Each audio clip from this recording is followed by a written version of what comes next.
Our first head coaching casualty of the 2022 NFL season has come down the pikes, and this one should be no surprise to anybody. Carolina Panthers have fired Matt Rhule following a 1-4 start and a 37-15 drubbing at the hands of the San Francisco 49ers on Sunday. Rhule was 11-27 in 2+ seasons at the helm after getting a $62 million 7-year deal from the team to take over for the 2020 season and what they thought was going to be beyond. Now, in this video, it's going to sound like I'm going to be hypercritical of Rhule. I'm not. I'm going to say this right off the bat. You will not meet too many people in the coaching ranks who are better, pure human beings than Matt Rhule. This is a cutthroat industry. Make no mistake about it. All this talk about a fraternity and a brotherhood, it's the biggest fable since Aesop himself walked planet Earth. Okay? There are so many snakes and backstabbers and cutthroats who will look you in the eye and lie right to your face while they're sticking the knife directly in your back. That's not Matt Rhule. Now, he is business. He's all business. Ask Joe Brady. He will fire a coach if he thinks it's going to keep him safe and if he thinks something's not working. Again, this is business first. But Matt Rhule's the type of guy that will look you in the eye, shake your hand, say nothing personal, it's just not working, we need to move on. That's who he is. And again, that is a rare exception in this business. Number 2, Matt Rhule is a fine head coach. I'll even say a damn good one. Key word here, though, ladies and gentlemen, in the college ranks. I had major trepidations about this hiring from the moment it was made. I had major trepidations about it when Rhule's name was a hot commodity throughout the ranks, when the Giants were looking at him, when several teams were throwing his name out there as a possible candidate. Yes, he is a builder. What he did at Temple was great, and it should be no surprise the Owls have not been the same since he left. All right, Jeff Collins was okay. Nothing great. I mean, he parlayed that into a job at Georgia Tech, and it was not very good. But Rod Carey, I mean, it just hasn't been good. Okay? Baylor was an unmitigated disaster due to sanctions over Art Briles and that mess. What Rhule did there is as good of a coaching job as you may have seen in quite some time. But this is a National Football League. Building up a team in Waco, Texas in the Big 12 and building up the Temple Owls is a whole different ballgame than building up a National Football League team. Matt Rhule's not, the first college coach to flop, believe me. And as much as I want to say he should be the last, he's not going to. There are teams out there that are still hoping they find lightning in the bottle with the next Jimmy Johnson. And who knows, maybe with this NIL falling into place and the ball game of college football changing forever, maybe things will be a little different. Maybe you will see more coaches make the successful jump from college to pros. But the old guard, before NIL, how many failed? How many made that jump and took an ass kicking? Believe me, you can count the number of ones that actually succeeded on a very small hand. The Jimmy Johnsons were rare. How many Steve Spurriers did we see? How many Nick Sabans, who, yes, he left on his own terms, but things weren't going hot in Miami, guys. They weren't. You could name a laundry list of college coaches that made the jump and bombed miserably. I'll mention Urban Meyer because he was awful as a head coach in the NFL and he cooked his own goose off of it. It just doesn't work. These college to pro coaching jumps, they rarely work. And like I said, NIL might have changed the ballgame. It might have. We'll see.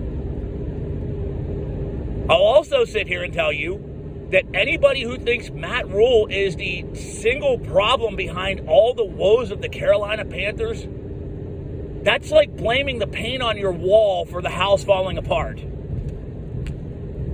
He's just the latest scapegoat. And again, he did no favors. 11-27. Not acceptable when you're getting paid $62 million. That's not acceptable in the NFL, period. Had to go. Wasn't working out. Rumors were that he had lost the locker room. When that happens, it's time to move on. But this team needs a lot of look, they need a lot of repairs. They need to rebuild this house. Since 2015, when they went 15-1, made that run to the Super Bowl 50, when Cam Newton was MVP, it hasn't been good in Charlotte. It's been mediocre at best, poor at worst. They've cycled through quarterback after quarterback after quarterback. I mean, Christian McCaffrey's a stud. They've got some good players on defense. But this team can't seem to find a rhythm. This team can't seem to find a routine. This team cannot win. And Matt Rhule, latest along the line of coaches that they brought in that they thought would fix it, that wasn't able to do it. I don't think Steve Wilkes is going to be it. He's the interim coach. We saw what he did in Arizona. Another amazing gentleman, classy as could be, a little too damn nice for his own good. But, he's interim. They'll be gone at the end of the year, too. And it's back to square zero. This team needs an on-field culture change. I don't think there's anything wrong with the locker room. I don't. But it needs an on-field culture change. And that might mean hitting the hard reset and getting rid of some popular players. And yes, I'm talking Christian McCaffrey. It's a lot of money to be paid for an injury-prone halfback. I'm sorry. That might mean, look, quit putting staples on this long-term wound at quarterback. I mean, you went and did the Teddy Bridgewater thing. Didn't work out. You gave up way too much for Sam Darnold. Didn't work out. You went out and gave a bunch. You didn't give as much for Baker Mayfield, but that hasn't worked out. Time to stop the reclamation projects. Sorry. Time to go out and actually get a franchise guy. That's how you win nowadays. And if that means you pull the rug out from what you've got now, do it. You've got the pieces on the O-line to start with. You've got some good players on offense. DJ Moore's a stud. You need that franchise signal caller. But it all starts at the top, man. It starts with a GM and a coach. And I'm not sure they've got the GM in place either. I'm really not. Certainly didn't have the coach. But again, Carolina, they need a culture change in that on field because it has not been good football. As for Matt Rhule, he'll be back. I mean, he will be back. And I know people say, well, I don't feel bad for the guy. He got a lot of money. Look, say what you will. You could give these guys $100 million a year. Any coach that's on that sidelines has competitive genes to them. None of them want to lose. Not one. And if they deliberately are getting paid that much and want to lose, they should be blackballed and ostracized from ever coaching any level. I'm talking Pee-wee level on up to the NFL. They should never coach again in the NFL. And I'm telling you, that's not Matt Rhule. Matt Rhule did not want to go to Carolina and fail. So, yeah, I feel bad for the guy because, he's going to look at this as a personal failure. No matter how much money he made, whether it was $62 million over 7 years, or he was making $5.50. It was a personal failure to him, and it's not something he wanted. But first firing in the books, there will certainly be more to follow in the National Football League. Matt Rhule out. I said I would expect to see him back on a college sideline sooner rather than later, if not next year, which you never know. I mean, look, he'll get a head coaching job next year in the college ranks if he wants one. If he wants Nebraska, he'll get Nebraska. If he wants Wisconsin, I think they're leaning towards keeping Jim Leonhard if he wants a job. I think if he's proving whether he could be that guy, but they might give him the shot. But I mean, believe me, there are a number of teams that will give Matt Rhule a head coaching job next year. Make no doubt about it if he wants it. It's just a matter of whether or not Rhule wants to step back onto the sidelines or he wants to take a year off to just decompress. But he'll have a head coaching job. This is not the last you've seen of him as a head coach. Is it the last you've seen him as a head coach in the National Football League?